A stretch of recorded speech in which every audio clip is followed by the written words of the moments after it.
Hey everyone, it's Delana. Welcome back to my channel. Today I just wanted to talk about what's been going on in the whole Blake Lively, Justin Baldoni lawsuit saga.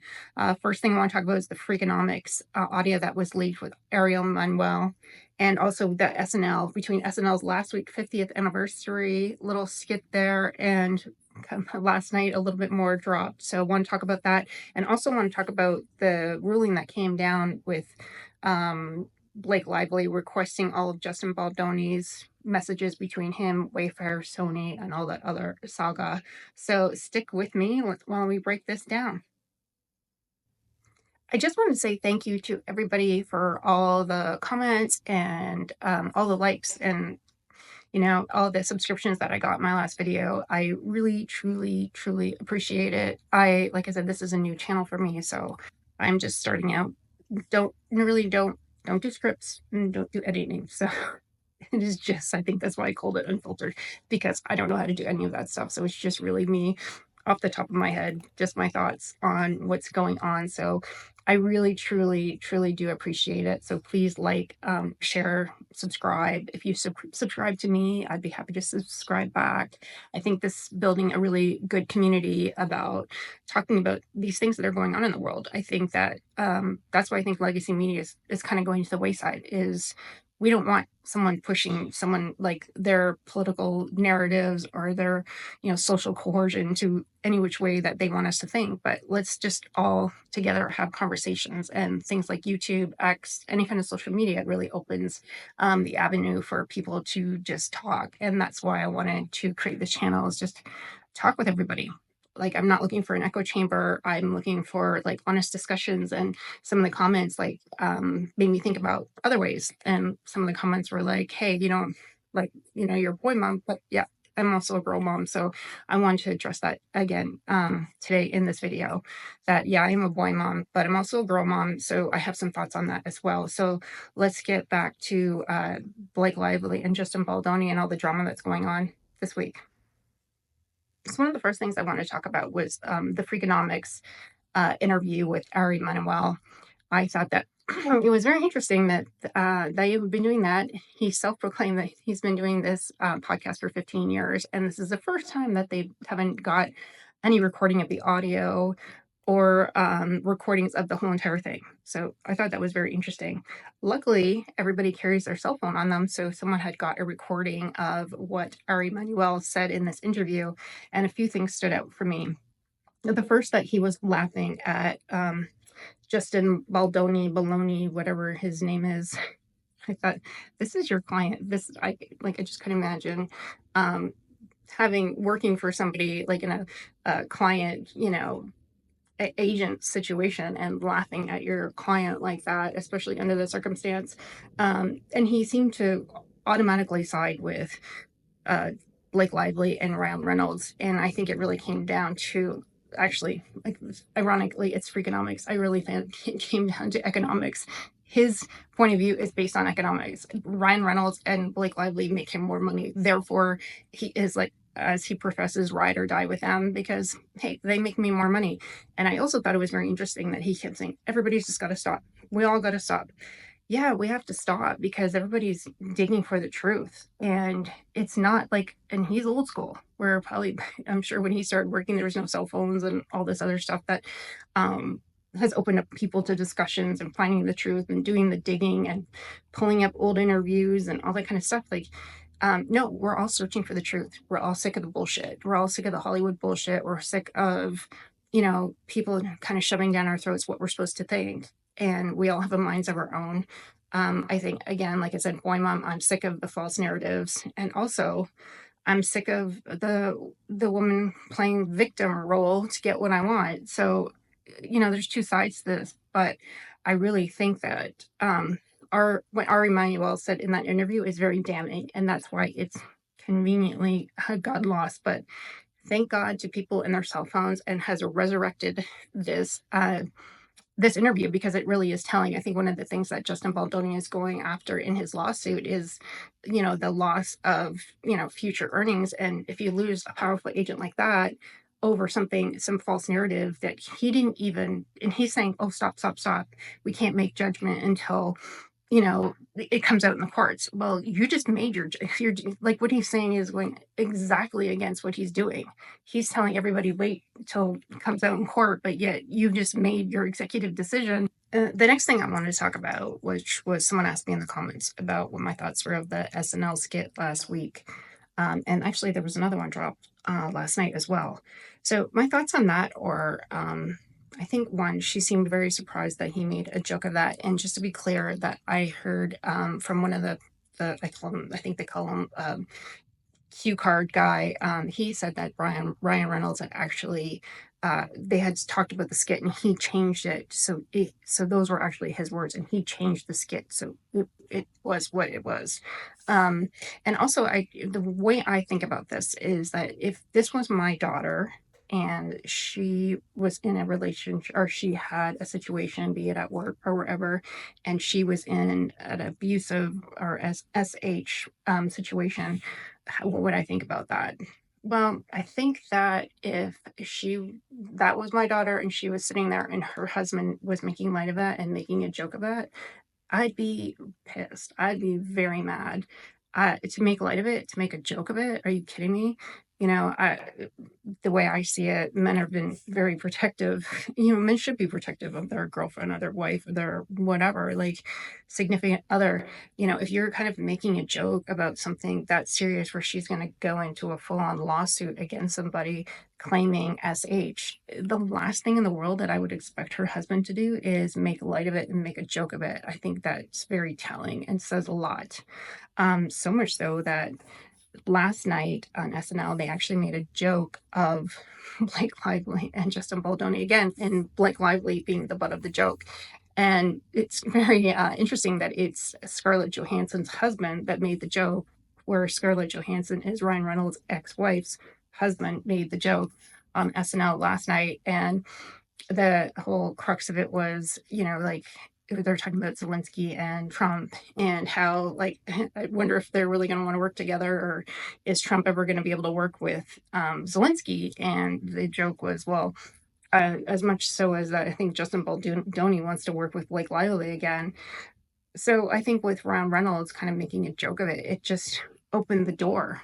Like, if your husband's going to make a joke of it, other people are going to make a joke of it too. So to come back the next week and make a joke of it again, and Blake Lively being the blunt of the joke, I think that is very telling. Very, very telling. And like I said, if that was my daughter and her husband was making a joke of such a serious thing, that you're going to create this whole lawsuit and everything else, and your husband's out there making a joke about it, no, I don't. I call BS on that for sure. And also this week, all the her lawsuit had requested all the emails and text messages and all the messaging between Justin Baldoni, Wayfair, Sony, and everything, everything below. They wanted everything. So to me, that's just a fishing expedition, and they were shot down, pretty much so. I think that that was definitely a win for Justin Baldoni's lawsuit, that they can't have access to everything. And I really think that it's just a fishing expedition. If you really had the proof that you need, why do you need all his information? All his text messages. You should have enough firsthand experience, history, your own uh, things that went on, that you don't need all of that. Like, you should just be able to deal with what happened to you and what your proof and what you have on your side. In my opinion, if it really happened, and if I was in a situation, I always look at things like, what would I do if I was in that situation? Well, if I was in that situation and I felt like I was kind of perpetually getting this harassment at me and unwanted attention, or people are talking to me inappropriately or things like that, I would start logging. I would start logging. I would start creating my own evidence. I would start backing my case. And plus, this is another thing that I wanted to talk about. Someone's made a comment in my comment section about, well, you're a boy mom. What happens if you're a girl mom? Well, I am a girl mom. I am. And one of the things that I am pretty adamant about with my daughter is her power, that she has her own power. And if it was my daughter, again, I try to look at it, if it was my daughter, if that was my daughter in that situation, I would be, stop, step back, get control of the situation, whatever, however you have to do that. I really believe that like Lively had the upper hand. She was more the star in the situation and in this whole scenario. So she did have the power to stop. She didn't have to keep going and then play the victim later. I really think it's important that we teach our daughters, stand up for themselves, to have power, stop anything in a situation where you're feeling uncomfortable and step back and take your power back instead of accepting it, and then later go home and go, I'm playing the victim now, and I was, harassed, and I was this and I was that. I think that my daughter's 15, and I'm really trying to instill that in her now, that she has the power to get herself out of an uncomfortable situation. There was one of the in one of the comments that they said, well, what about, if you had a daughter? But I said, I had this meme, and I'll put it here, but I sent this to my daughter, and it said it was like the good witch from the Wizard of Oz. She said, you had the power all along, my dear. You know, she didn't realize that she had the power, and it took, the whole lesson through the whole movie is her trying to find her power. And when she gets to the end, the good witch is like, you had the power all along, my dear. You had the power. So that's what I'm trying to teach my daughter, is to have the power. She needs to have the power. She needs to take care of herself in situations like that. And I know, life is not perfect, but she's going to probably get herself in some situations and feels like she can't get out of. But if I can get in her head from a very young age that she has the power to stand up for herself, that's all I can do. She was in a situation at school, and she had really bad acne, and so we kind of dealt with that, Accutane and all that kind of stuff. But there was a time where she was very embarrassed and didn't want to change in the change room. And this is a very liberal school, and so she was kind of by herself in the change room because everybody changed left, and she was kind of the last one. But they had furries. I'm not like kids that dress up like dogs and cats, and she had one of the furries kind of come after her, and she was kind of, and then I didn't know anything about it because I've always taught my daughter to just deal with it right away. Don't wait, don't run to tell somebody and then, like be a snitch. Like, deal with something immediately. So I didn't even hear about this situation until the principal called me. And he said, like, oh, she made some transgender slur. And I called my daughter, and I was like, well, where did that come from? Because we don't really care. We don't talk about that kind of stuff. Like, it's whoever, to each their own, And then my daughter said, well, I didn't know what to do. She was barking at me. She was on her hands and knees barking at me. And she was making fun of me for being straight. I just like, what? So anyways, quick, called into the principal's office, and I'm sitting there in the principal's office, and he's looking at me like, yeah, your daughter, made this slur, and so, we were talking about the scenario. So I said, let me get this straight. So she had a dog barking at her in the change room, and the dog had the furry and had a collar and a leash, by the way, on her hands and knees, barking at my daughter, making fun of her for being straight. And my daughter clapped back, and now and then the dog goes and snitches, and now we're back in this scenario. He's looking at me like I should be mad at my daughter. And I said, the only thing that makes sense right now is if someone jumped around the corner and said, you're on candid camera. What? I laughed, and I said, you know what? I'm proud of my daughter. I'm proud of her for standing up for herself. I'm proud of her for standing her ground. And that's what I'm trying to teach her. I think that, long roundabout story, but I really think that we need teach our daughters to be strong, deal with things in the moment. Don't just kind of take whatever, acts that are happening to you that you're uncomfortable with, and you feel, like someone's attacking you. Don't just put up with it and then go run away and go tell the teacher and then create this whole scenario. Clap back. She stood up for herself. Very proud of her. So that's why I left it with the principal. I said, I'm really proud of her. She stood up for herself, and that's what's most important to me. And apparently that was the wrong answer because she got suspended for like 3 days. So, but at the end of the day, it's okay.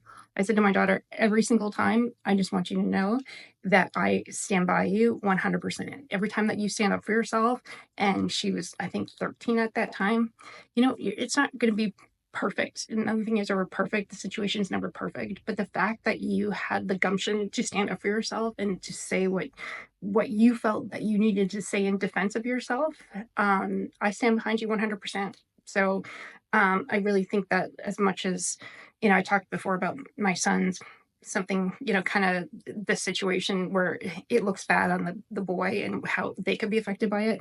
I also turned around and looked at what happened if that was my daughter, and if that was my daughter in that scene and I was looking at that situation and she came back to me and was like, Mom, like, this happened to me. I'm like, why didn't you stop it? Why didn't you get yourself in that situation? Why didn't you say, hold, stop, cut, let's take a step back, let everybody know what I'm uncomfortable with, and either proceed or not proceed. But to keep taking it and then calling the SH afterwards, personally, that's not what I want for my daughter. I really think that I want my daughter to stand up for herself. I think that's what I would do in that situation. I'd stand up for myself. I've always been kind of a tough cookie that way. Like I said, I grew up on a boys hockey team and a boys lacrosse team. So I've always had to stand up for myself. And the fact that my daughter is standing up for herself means everything to me. So that's what I think about that. So, anyways, again, thanks for watching. Thanks for tuning into my channel. Please like, subscribe, share. I really appreciate it. I really think that we could develop a really good community here about talking about stuff. I certainly learned a lot from the comments and what people had to say. So keep it coming. I really appreciate it. And I always respond. And please subscribe. I will subscribe back. Let's create a great community here. Thanks. Bye.